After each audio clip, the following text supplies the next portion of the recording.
দুই নম্বর পারার ৩ নম্বর ছাপার একেবারে শেষের লাইনের মধ্যেই আল্লাহ পাক রব্বুল আলামিন আয়াত নাজিল করেছেন, ক্বালু ইন্না লিল্লাহি ওয়া ইন্না ইলাইহি রাজিউন।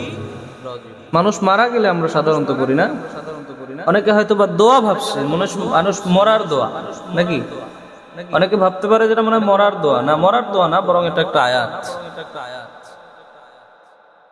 রূহ আল্লাহর তরফ থেকে আসছেন। রব্বুল আলামিন বলছেন, ইন্না লিল্লাহি ওয়া ইন্না ইলাইহি রাজিউন। রূহটা আল্লাহর তরফ থেকে এসেছে সাময়িক কিছু সময়ের জন্য, নির্দিষ্ট একটি সময় পরে। ওয়া ইন্না ইলাইহি রাজিউন, আবার নির্দিষ্ট সময় পরে মহান রব্বুল আলামিনের কাছে আপনার আমার প্রত্যেকের রূহটা, সকলের রূহটা আল্লাহর দরবারে ফিরে যেতে হবে। কার কথা? জোরে বলেন না, কার কথা?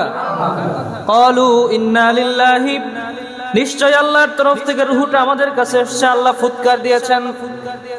ওয়া ইন্না ইলাইহি রাজিউন, আবার নির্দিষ্ট একটি সময় পরে আল্লাহ বেঁধে দিয়েছেন 50, 60, 100 বছর, 60 বছর, 70 বছরের জিন্দেগি, 40 বছরের জিন্দেগি, 20 বছরের জিন্দেগি, যার যতটুকুন হায়াত আল্লাহ দান করেছেন, এই হায়াত পরে আবার আপনাকে আমাকে রব্বুল আলামিনের কাছে হাজিরা দেওয়া লাগবে কি লাগবে না বলেন?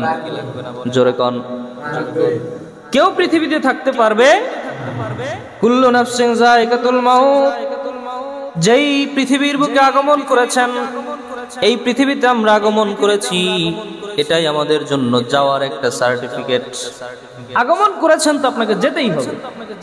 এখানে থাকার মতো কোনো পরিবেশ পরিস্থিতি আপনার হবে? তাকান 100 বছর আগে, 100 বছর পূর্বে আমাদের এই পৃথিবীতে কোনো অস্তিত্ব ছিল নাকি বলেন?